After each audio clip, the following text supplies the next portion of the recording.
여러분, 예배란 무엇일까요? 가장 보편적이고 일반적인 정의는 하나님께서 주신 은혜에 대한 인간의 응답 또는 인간의 반응이라고 할 수 있습니다. 자, 이 예배를 받으시는 분은 하나님이시고 예배를 드리는 분은 우리 인간인데요. 인간이, 우리 성도가 하나님을 예배할 때 어떤 반응을 해야 할까요? 우리가 하나님을 예배할 때 여러 가지 감정을 동반하게 됩니다. 가령 독일의 루돌프 오프라는 종교학자는 인간이 하나님을 마주할 때 두렵고 떨리는 감정을 갖게 된다라고 말을 했습니다.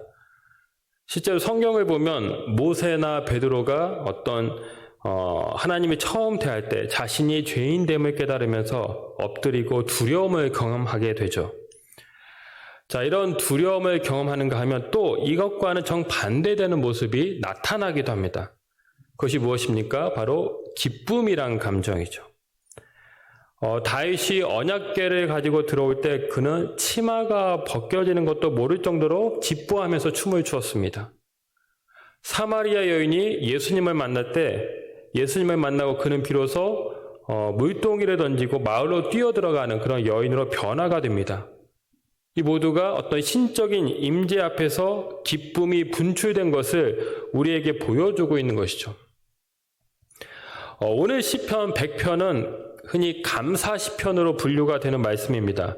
감사절기 때 하나님을 찬양하면서 불렀던 노래가 바로 시편 100편인 것이죠. 특별히 1절과 2절을 보면 이 예배자들에게 한 가지 중요한 태도를 강조하고 있습니다. 그것이 바로 감사와 기쁨이죠. 오늘 어떻게 말씀하고 있습니까? 온 땅이여 여호와께 즐거운 찬송을 부를지어다. 기쁨으로 여호와를 섬기며 노래하면서 그의 앞에 나아갈지어다. 예배자가 하나님께 나아갈 때 물론 경건한 마음도 있어야 되고 또 두렵고 떨리는 마음도 가져야 되지만 필요하나 무엇보다 그 하나님이 주신 은혜를 기억하면서 기뻐하고 감사할 것을 강조하고 있는 것입니다. 여러분, 하나님을 예배할 때마다 여러분들의 마음 가운데 기쁨이 샘솟고 계십니까? 기뻐하십니까? 이 신앙에 있어서 그 감정의 중요성을 강조한 분이 있습니다.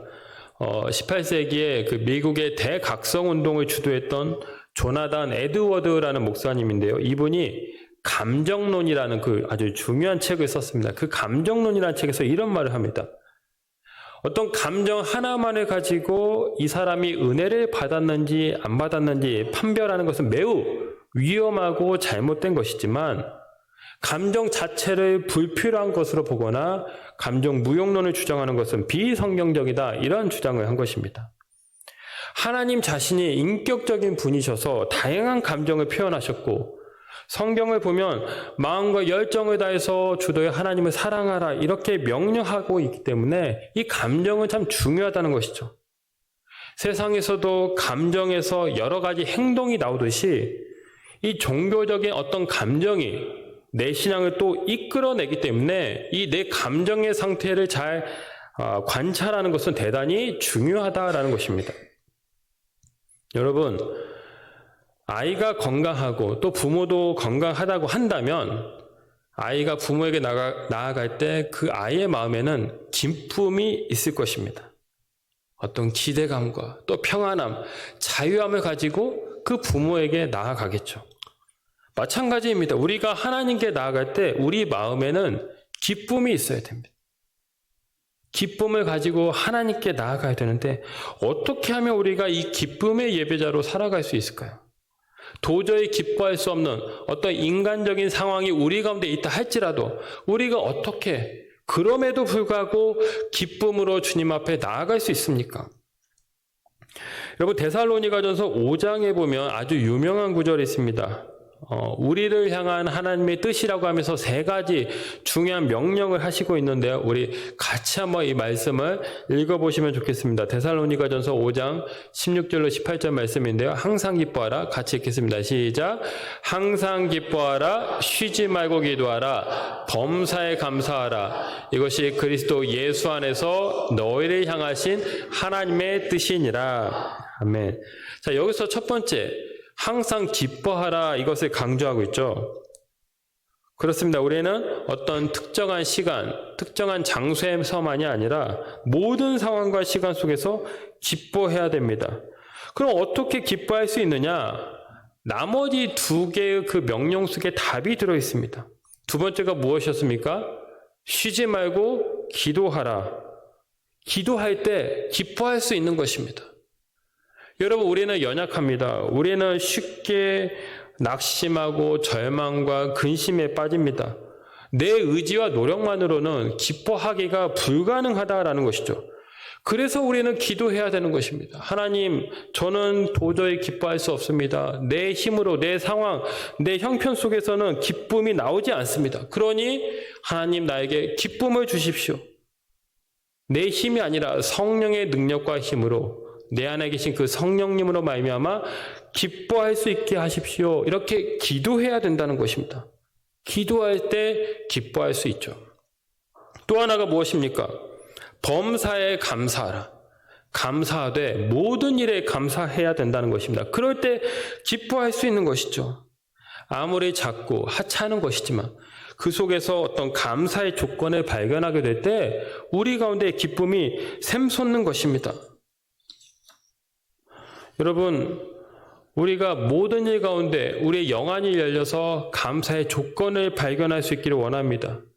감사의 제목을 우리가 늘 찾게 될 때 그 감사로 말미암아 우리 가운데 기쁨이 샘솟게 되고 우리가 기쁨의 예배자가 될 수 있는 것입니다.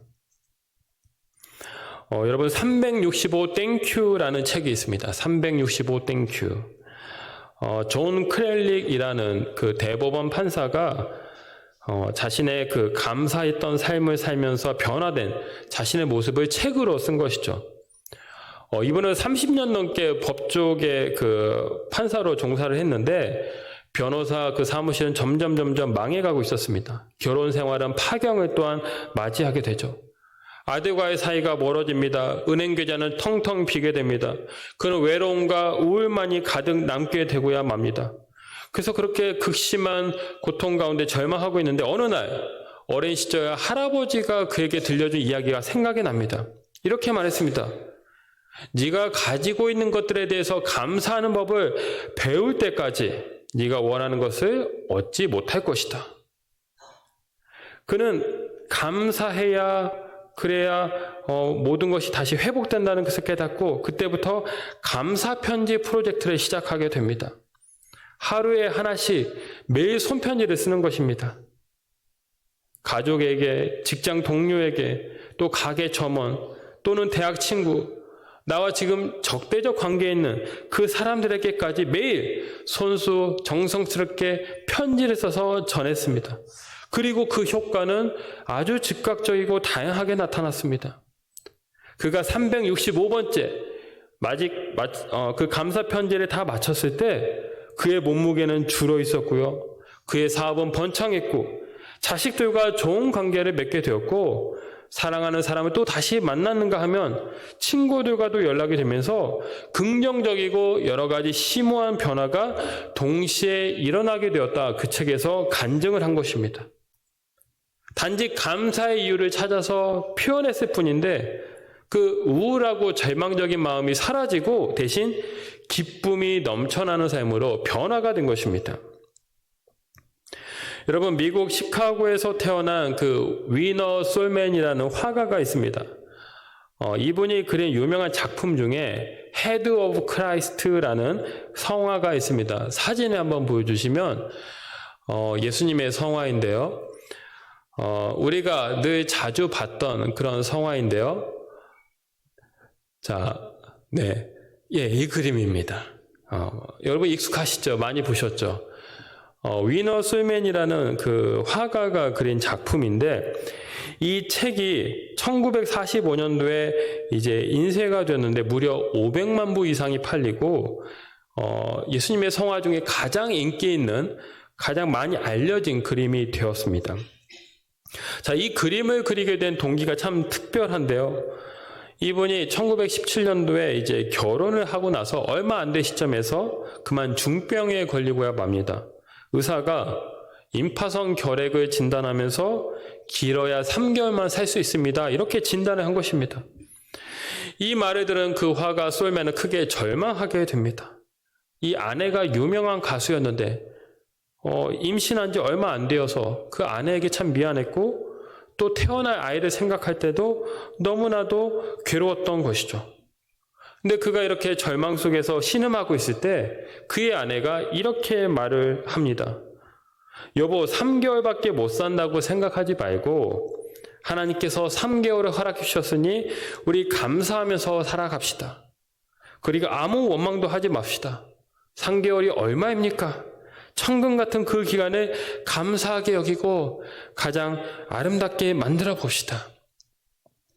이 아내의 말을 곰곰이 생각한 이 솔맨은 아내 말대로 3개월 동안 오직 감사하며 살기로 다짐을 합니다.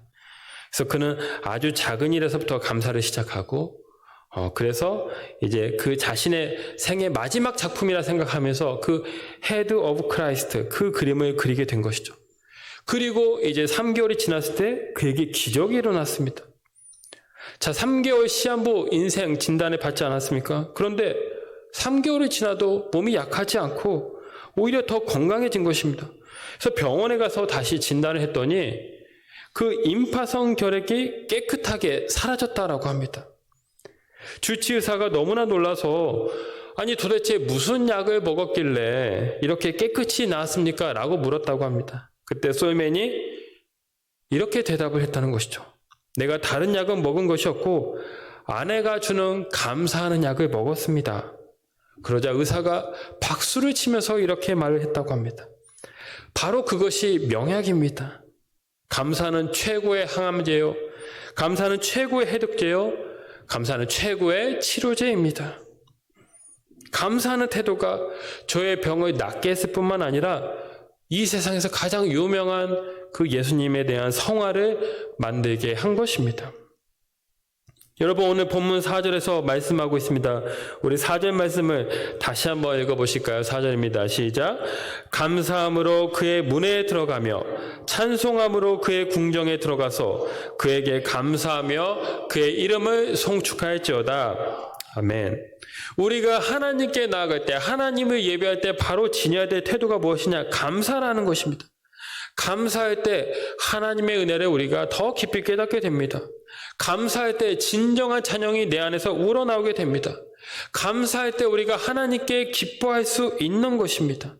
감사는 우리가 반드시 지녀야 될 최고의 감정이고 응답이고 반응인 것입니다. 항상 기뻐하라, 쉬지 말고 기도하라, 범사에 감사하라. 여러분, 날마다 감사의 이유를 발견하시고 또 주님께 기도해서 늘 주님을 찬양하고 기뻐하시는 그런 기쁨의 예배자가 되시기를 간절히 축복합니다. 자, 우리 3절 말씀을 오늘 3절 말씀인데요. 다시 한번 읽어보시겠습니다. 3절입니다. 시작. 여호와가 우리 하나님이신 줄 너희는 알지어다. 그는 우리를 지으시니요 우리는 그의 것이니 그의 백성이요 그의 기르시는 양이로다. 아멘. 자, 우리가 살면서 알아야 될 것들이 참 많이 있습니다. 우리가 배움을 참 중요시하는데요. 그런 이유는 이 배움으로 인해서 이 알므로 인해서 우리 인생이 더욱 성숙해지고 인생의 의미와 기쁨을 깨닫게 되기 때문이죠. 자, 우리가 배워야 될 수많은 지식들 중 가운데서 가장 중요한 지식이 무엇일까요? 가장 중요한 지식. 그것은 바로 하나님에 대한 지식입니다. 오늘 시편 기자가 당부하죠. 여호와가 우리 하나님이심을 알라.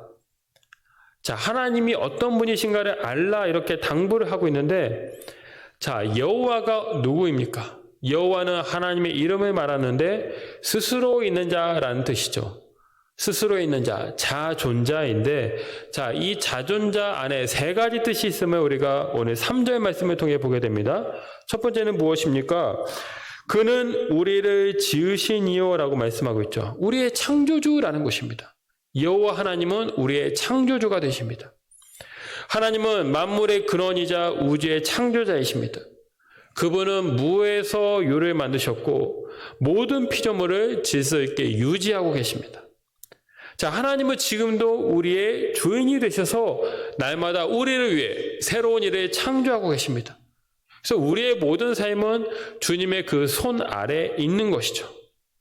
자, 이게 하나님의 첫 번째 모습이고, 또 두 번째는 무엇을 말씀합니까?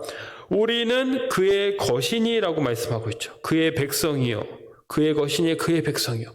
바로 하나님이 우리의 왕이 되신다라는 것입니다. 왕 되신 하나님. 하나님은 온 세상의 주권자이시고 만물을 통치하시는 왕이십니다. 하나님은 영원한 권세와 공의로 이 세상을 다스리십니다. 모든 민족과 열방이 이 하나님의 권위 아래에 있습니다.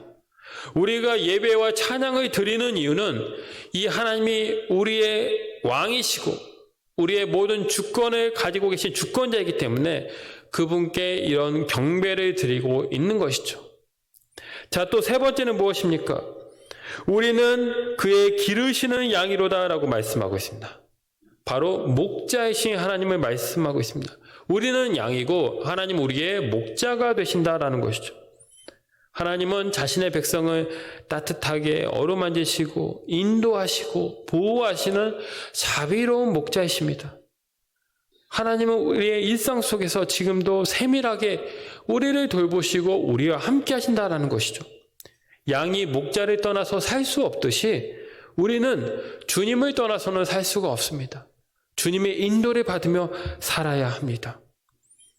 여러분, 하나님이 스스로 존재하는 자, 자존자라는 말의 의미가 이제 이해가 되십니까? 하나님은 추상적이고 어떤 형이상학적인 그런 분이 아니십니다. 지금도 만물의 창조주가 되시고 우리를 다스리는 왕이 되시고 일상 속에서 나와 함께 하시는 목자가 되십니다.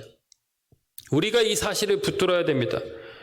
이것을 내 입술로 고백하고 이것이 진정으로 믿어질 때 우리의 그 하나님에 대한 지식은 더욱 깊어지게 될 것입니다.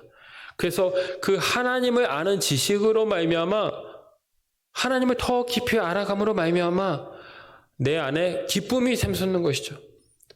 아, 하나님이 지금은 나에게 이렇게 왕으로 역사하시고 있구나. 아, 하나님이 지금 나에게 창조주로 이렇게 역사하시면서 내 삶을 창조하고 계시는구나. 아, 하나님이 또 이렇게 세밀하게 나에게 말씀하시면서 돌보시고 목자처럼 내 삶을 인도하시고 있구나. 이것을 우리가 경험하고 깨닫게 될 때 우리 가운데 기쁨이 넘쳐나게 되는 것입니다. 그래서 우리가 하나님을 알아가는 지식, 이것이 너무나도 중요한 것입니다. 여러분, 지금 우리 교회가 카페를 재오픈했죠.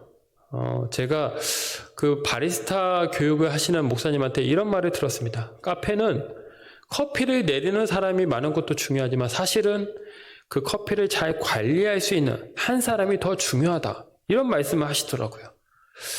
그래서 관리자가 한 명 있어야 되는데 사실 제가 늘 교회에 상주하고 늘 교회에 있기 때문에 내가 이 커피를 좀 알아야 되겠다. 그래야 내가 이 커피에 대해서 이런 기계도 좀 관리하면서 이 카페가 잘 유지될 수 있겠구나. 그래서 제가 사실 지난주에 그 목사님에게 가서 이 교육을 받았습니다. 제가 이 교육을 딱 2시간 처음 받았는데요. 제가 느낀 게 뭐냐면 내가 나름대로 커피를 참 좋아한다고 생각했는데 참 커피에 대해서 정말 아는 것이 없었구나. 문외한이었구나. 이런 생각을 하게 되었습니다. 여러분, 왜 이렇게 커피에 참 종류가 많은지요? 뭐 에스프레소, 뭐 핸드드립, 또 뭐 더치커피, 수많은 커피의 어떤 내리는 방식, 종류가 있었습니다. 또 여러분, 어떤 원산지나 원두의 원산지, 로스팅, 온도, 시간, 뭐 압력, 이런 여러 가지 요소에 따라서 이 커피의 맛이 참 다양하게 달라진다라는 것도 제가 직접 체험할 수 있었습니다. 전에는 그냥 아무 생각 없이 커피를 마셨는데 커피가 얼마나 정말 심오하고 그 세계가 또 나름 어떤 여러 가지 원리와 과학적인 그런 원칙이 있다라는 것을 깨닫게 된 것이죠. 제가 그때 느꼈습니다. 우리 신앙도 어쩌면 이와 마찬가지겠구나. 우리가 아무리 신앙의 연수가 길고 내가 어떤 직분을 가지고 있다고 해도 내가 정말 주님을 제대로 알지 못한다고 한다면 주님을 만나지 않고 주님을 그저 피상적으로 이해한다고 한다면 내 신앙이 정말 그저 그렇게 어떤 수박 겉핥기식의 그런 수준에 머무를 수밖에 없을 것이다 라는 생각을 하게 되었습니다. 하나님을 깊이 알고 하나님을 만나야지만 정말 하나님이 어떤 분이신지를 깨닫게 되고 그 하나님으로 말미암아 내 삶이 변화가 되고 내 삶에 큰 기쁨이 넘친다라는 것입니다. 여러분, 우리가 아는 만큼 보이고 보는 만큼 사랑한다라는 그런 말을 하죠. 신앙도 마찬가지입니다. 주님을 내가 아는 만큼 우리가 그 주님에 대해서 더 알게 되고 주님에 대한 어떤 기쁨이 더 커지게 되는 것입니다. 그래서 이 주님을 아는 이 지식, 이것이 우리에게 매우 중요하다라는 것이죠. 여러분, 북이스라엘이 주전 721년에 망했습니다. 그들이 망한 이유가 무엇일까요? 호세아서 4장 6절은 그 이유를 이렇게 아주 단도직입적으로 말합니다. 내 백성이 지식이 없으므로 망하도다. 지식이 없어서 망했다라는 것입니다. 그들은 하나님의 백성이었지만 하나님을 그저 제대로 알지 못했습니다. 형식적으로 하나님을 알고 종교적으로 그저 하나님을 예배했습니다. 그렇게 하나님을 깊이 경험하지 못하고 하나님과 관계가 없다 보니까 하나님이 그들의 죄, 그런 것을 관가하지 않으시고 결국 그들이 망하도록 허락하고야 마신 것이죠. 여러분, 우리가 하나님을 아는 기쁨이, 하나님을 아는 지식이 더욱 깊어질 수 있기를 원합니다. 우리가 하나님을 알 때 그 하나님을 알아가는 그 기쁨이 우리 가운데 충만해질 줄로 믿습니다. 그래서 우리가 진정한 기쁨의 예배자로 하나님 앞에 서게 될 줄로 믿습니다. 여러분, 5절 말씀을 우리 같이 한번 읽겠습니다. 오늘 5절 말씀입니다. 같이 읽습니다.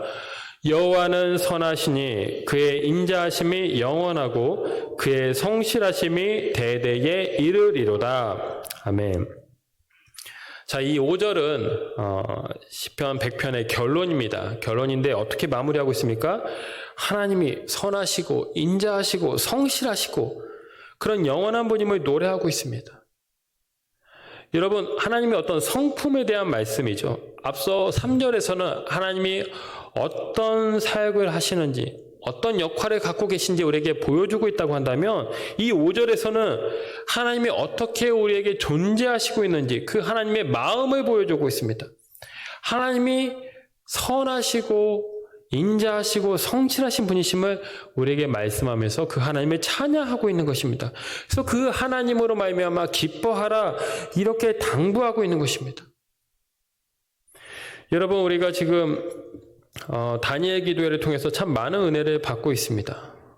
매일 매 순간 많은 간증자들을 통해서 우리가 특별한 은혜를 누리고 있는데 저는 개인적으로 지난주에 그 김윤진 찬양사역자의 간증이 참 감동적이었습니다. 그리고 이분이 그 학교 폭력과 또 가난 여러 가지 어려운 시절을 보냈는데 그럼에도 하나님의 은혜로 회심을 하고 찬양사역자로 활동을 하게 되죠. 자, 그런데 2016년경에 정말 청천벽력 같은 그 일이 벌어지게 됩니다.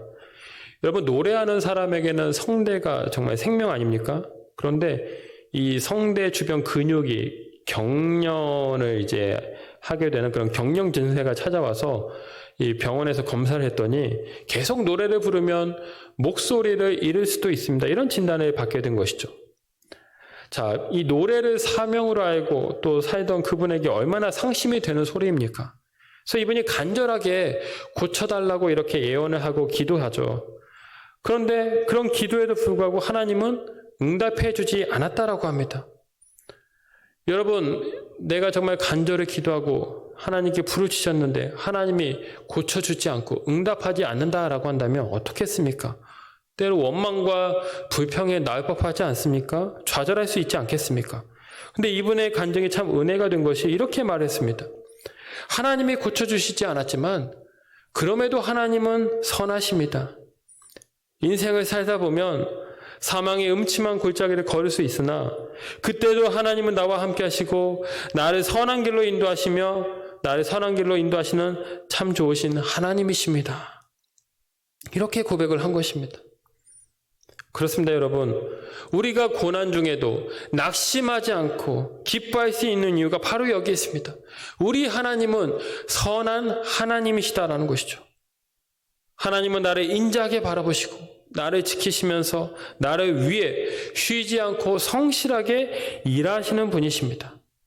그래서 우리는 설령 내가 고난 중에 있다 할지라도 내 상황과 형편이 아니라 하나님을 바라보아야 합니다. 선하신 하나님, 사랑이 풍성하신 하나님, 쉬지 않고 일하시는 그 하나님을 주목할 때 우리는 기쁨으로 주님 앞에 나아갈 수 있습니다. 주님 앞에서 세상에 줄 수 없는 평안과 기쁨, 안식을 누리게 되고 그래서 하나님이 기뻐하시는 참된 예배자로 설 수 있게 되는 것입니다. 사랑하는 성도 여러분, 지금 이 순간 하나님이 우리와 함께 하시고 우리의 예배를 기뻐 받으십니다. 하나님은 우리를 두 팔 벌려 환영하시면서 기뻐하시고 사랑하시고 있습니다. 우리가 그 주님께 기쁨으로 나아갈 수 있기를 원합니다. 범사에 감사해서 기뻐하고 하나님을 깊이 알므로 말미암아 기뻐하고 또 날마다 내 삶 가운데서 선하게 역사하시고 존재하시는 그 하나님으로 말미암아 기뻐할 수 있기를 원합니다. 하나님은 예배받기에 합당하신 분이십니다. 그 하나님으로 말미암아 여러분들 삶 가운데 기쁨이 날마다 충만하시기를 주님의 이름을 간절히 축원합니다. 기도하겠습니다. 사랑과 은혜가 충만하신 아버지 하나님, 우리를 사랑하셔서 날마다 우리 삶 가운데 언제나 임재하시고 동행하시고 축복하여 주심에 감사를 드립니다. 너희는 감사함으로 주님 앞에 나아가라고 말씀을 하고 있습니다. 기뻐하며 찬양하며 주님 앞에 나아갈지어다 주님 말씀하고 있습니다. 아버지 하나님, 우리가 주님을 예배할 때에 무엇보다도 우리 가운데 기쁨이 충만할 수 있도록 기쁨의 예배자로 살아갈 수 있게 하여 주시옵소서. 아무리 기뻐할 수 없는 상황이라 할지라도 기도하는 가운데 감사의 이유를 발견하여서 기뻐하게 하여 주시옵소서. 우리 삶 가운데 왕으로 오시고 창조주 하나님이 되시고 목자로 날마다 우리 삶을 돌보시는 그 하나님을 깊이 경험함으로 말미암아 우리 삶 가운데 기쁨이 넘쳐날 수 있도록 축복하여 주시옵소서. 날마다 고통 중에도 선하신 하나님을 기억하면서 기뻐하며 살아가는 우리 모두가 될 수 있도록 주님 축복하여 주시옵소서.